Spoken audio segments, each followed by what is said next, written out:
If love had a shape, it would be something the world teaches you not to touch. There is a quiet woman who lives above a forgotten movie theater. Every morning, before the city wakes, she boils eggs, ties her shoes with ritual precision, and measures. Time the way lonely people do by habit, not by meaning. Her name is Elisa, though she does not speak. But silence, in her world, is not emptiness. It is structure. It is safety. It is control in a life that has offered her very little of either.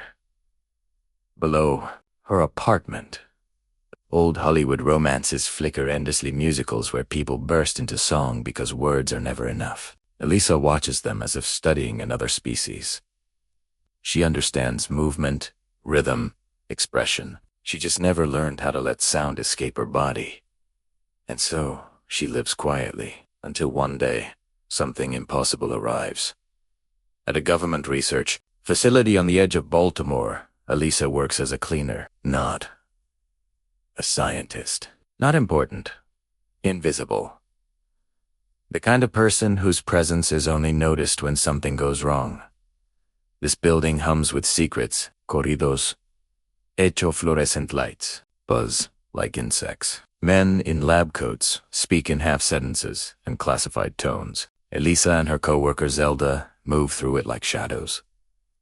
Mopping floors stained with experiments they are not meant to understand. But on one particular morning, the silence is different.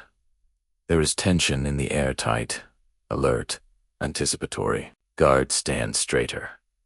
Doors slam harder. And then Eliza sees it. A tank. Massive. Reinforced. Filled with water so dark it seems bottomless. Inside it, something moves. Not mechanical, not human, not alive. No one explains what it is. They never do. The men in charge talk around it, not about it. An asset. A specimen. A breakthrough. Something captured far away, dragged from its natural world into this cold, fluorescent cage. That Elisa does not know where it comes from. She only knows how it feels. When the creature moves, the water shivers. When it breathes, the glass fogs, and when it opens its eyes, something ancient looks back at her. It is not fear she feels. It is recognition. The creature is studied, tested, punished when it resists. Its body bears marks, evidence of a world that takes what it wants and calls it progress. The man overseeing this process, Richard Strickland, insists on order, control, clean lines between dominance and obedience. Strickland believes the world works best when everything knows its place. Elisa has spent her entire life being told the same thing. She is different from the others in the facility. She does not rush past the tank. She pauses, watches, notices. Where others see an object, she sees presence. And presence, once felt, is hard to ignore. She begins to linger, a few seconds longer each day. A glance, a breath, a quiet acknowledgement. The creature notices her. To that at first, it is instinct awareness of another living thing.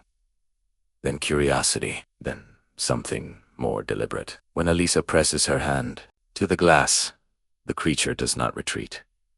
It mirrors her. Palm to barrier. Two worlds separated by inches of reinforced transparency and years of fear. No words pass between them, but something is understood. Elisa's world is built on routines that keep pain at bay. Same bus, same work, same meals, same evenings with Giles, her aging Nabra man clinging to a past that no longer wants him. They are both relics, in different ways, forgotten, outpaced, quietly dismissed out with Giles. Elisa shares food, films, and unspoken understanding. He sees her, truly.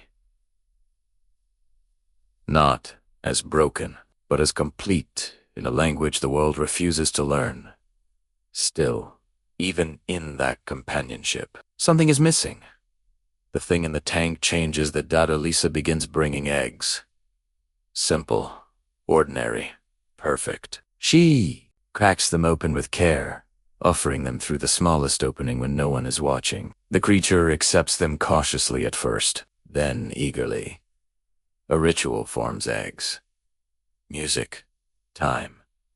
She plays records through a small speaker, letting melodies ripple through the water. The creature listens, head tilted, body swaying slightly as if sound, even distorted, awakens a memory older than language.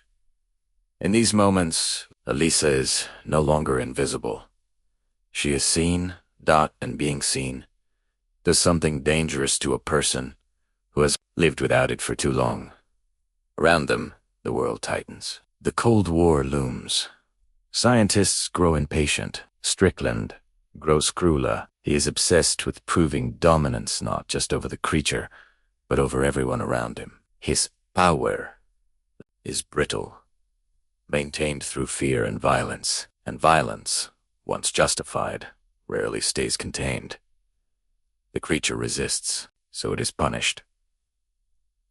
Eliza witnesses this, feels it in her chest, like a held breath that never releases. The marks on its body deepen. The water grows darker, the room colder. She understands pain without words. She has lived it, and slowly, quietly, a thought forms that should terrify her. What if this is not where it belongs? What if neither of us does? Her attachment deepens into something more intimate, more vulnerable. When she signs to the creature, it watches her hands with reverence, memorizing the shapes. When she laughs silent, but radiant, it responds with sounds that vibrate through the water like echoes from a lost world. They are teaching each other how to exist, but this fragile connection lives inside a system designed to crush it. Strickland is under pressure. The asset is not performing as expected. Time is running out. Decisions are being made behind closed doors. Words like dissection and termination hover unspoken but heavy. Elisa senses the shift before it is confirmed. The air around the tank feels final, like the quiet before something irreversible. Fear settles into her bones, not fear for herself but for him. For the first time in her life, Elisa considers breaking her own rules, leaving routine, risking attention, choosing action over safety. She looks at the creature and understands something terrifying and beautiful at once. Love does not ask permission, and it does not survive cages. His plans begin to take shape in her, mind fragile, desperate, wildly impossible. The world above her continues as if nothing is wrong. Floors are cleaned. Papers are signed. Men go home to families who will never know what was lost that day. But beneath it all, something has already changed. A woman who was taught to remain silent has found a reason to speak without sound. And once that happens, there is no going back. The water in the tank ripples again, not with movement, but with warning. What begins as fear slowly hardens into resolve. Elisa does not announce her decision. She carries it quietly, the way she carries everything else, carefully, deliberately, as if it might break if handled too roughly. But once the idea takes root, it reshapes her world. The routines that once kept her safe now feel like restraints. Time, once measured in habits, becomes something urgent. Borrowed. She watches the men in the facility more closely, learns their rhythms, notices which doors stay unlocked a second longer than they should, which guards look away, which rules exist only because no one has dared to test them, and she realizes something dangerous. This place is not as secure as it pretends to be. She does not do this alone. Zelda listens as Elisa signs, her hands moving faster than usual, sharper, more insistent. Zelda has spent her life navigating authority with humor and patience, surviving by understanding exactly how much truth can be spoken at any given moment. At first, she resists. The risk is enormous, the consequences unimaginable. But Zelda also understands what it means to be unseen, to be useful, but never valued. And once she sees the fear in Elisa's eyes, fear not for herself, but for another living being, something in her shifts. Loyalty becomes action. Giles is harder to convince. He is already grieving a world that no longer has room for him. Rejection follows him like a shadow, and he has grown tired of fighting it. But when Elisa explains, when he truly understands what is being done in that cold room filled with water, his nostalgia turns to clarity. There are moments in life when neutrality becomes a choice you can no longer afford. For the creature, time collapses. The tests stop. The room grows quieter. The men speak less. Finality settles in. The water feels heavier. Even the music Elisa plays sounds distant now, warped by dread. The plan, if it can be called, that is reckless. Fragile. Held together by trust and desperation. There are too many variables, too many ways it can fail. But failure, Elisa knows, is not worse than doing nothing. On the night it happens, rain washes the city clean. Streets glisten, sirens echo far away. Inside the facility, alarms are silent for now. Every step Elisa takes feels louder than it should. Her heart pounds in her throat, but her hands are steady. She signs to the creature one last time before the glass opens, telling him to trust her, telling him to come. And dos. Up close, outside the water, he's more vulnerable than she imagined. His body trembles. His breathing is labored. This world is not made for him. The air itself feels like a threat. They move quickly. Doors open that should not. Footsteps pass without stopping. Fate, for a brief moment, seems to hold its breath until it doesn't. Strickland arrives like a fracture in reality, sudden, violent, inevitable. His authority is slipping, and he feels it. The loss of control enrages him. He does not see love or courage or injustice in what is happening. He sees defiance, disorder, a challenge to the structure he worships. When he raises his weapon, he believes he is restoring balance. The gunshots are deafening. Pain explodes through Elisa's body, hot and final. She collapses, her vision blurring, the world tilting sideways. Blood mixes with rainwater on the concrete floor. The creature turns back toward her, confusion and horror rippling through him. Strickland does not hesitate. He fires again. And then something changes. The creature moves with a calm that is almost sacred. There is no rage in him, no panic, only certainty. He reaches Strickland, touches him, and the violence ends as abruptly as it began. Silence returns, heavy, absolute. Elisa is dying. Her breath comes shallow, uneven.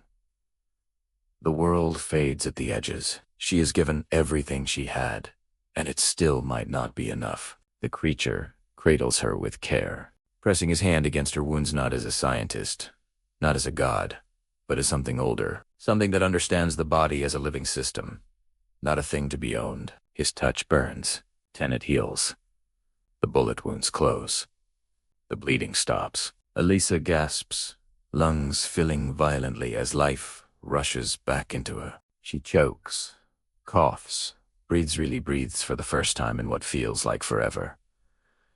But something is different. At her neck, the scars she has carried since childhood, the marks that took her voice, begin to change. They open, delicately, painfully, transforming into something new. Gills. The realization comes slowly. Not with fear, but with wonder. She was never broken. She was unfinished.